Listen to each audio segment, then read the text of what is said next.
থাইল্যান্ডের পর এবার কম্বোডিয়া যেতেও মানা করল ভারত। কম্বোডিয়ায় ভারতীয় দূতাবাস থেকে ট্রাভেল অ্যাডভাইজারি।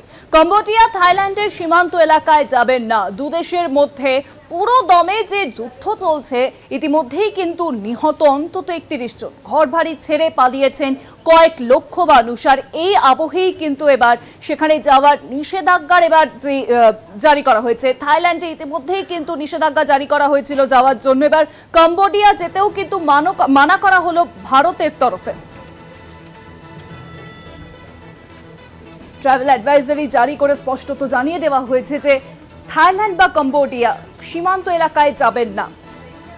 আরো জানাবেন নিউজরুমের সঙ্গে রয়েছেন আমাদের পলিটিক্যাল এডিটর আশিস চট্টোপাধ্যায়। আশিস দা, দেখো, গতকালই আমরা জানতে পেরেছিলাম যে থাইল্যান্ডের 7টি নির্দিষ্ট জায়গায়, কম্বোডিয়ার সঙ্গে সীমান্তবর্তী 7টি নির্দিষ্ট জায়গায় যেতে মানা করা হয়েছিল ভারতীয় পর্যটকদের।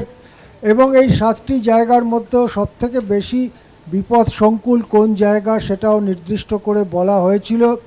পাবলিক ইন্টারেস্টে সেই খবর আমরা বিস্তারিতভাবে করেছিলাম। আজকে কম্বোডিয়াতেও একই ধরনের অ্যাডভাইসারি দেওয়া হয়েছে। কম্বোডিয়ায় থাকা ভারতীয় দূতাবাসের পক্ষ থেকে জানানো হয়েছে থাইল্যান্ড এবং কম্বোডিয়ার সীমান্তবর্তী এলাকায় পর্যটন বা অন্য কোনো কাজে ভারতীয়রা যেন না যান।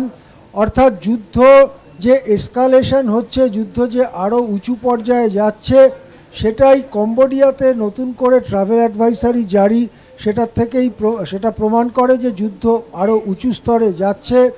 তবে সর্বশেষ যেটা আমরা জানতে পারছি, মালয়েশিয়ার থেকে একটা মধ্যস্থতার উদ্যোগ নেওয়া হচ্ছে এবং আজকে শনিবার দুপুরের পর থেকে যুদ্ধের তীব্রতা কিছুটা কমেছে বলে মনে হচ্ছে।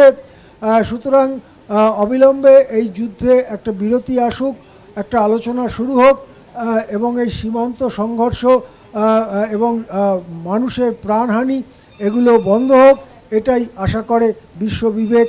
ভারতবাসী হিসেবে আমরাও সেটা আশা করি।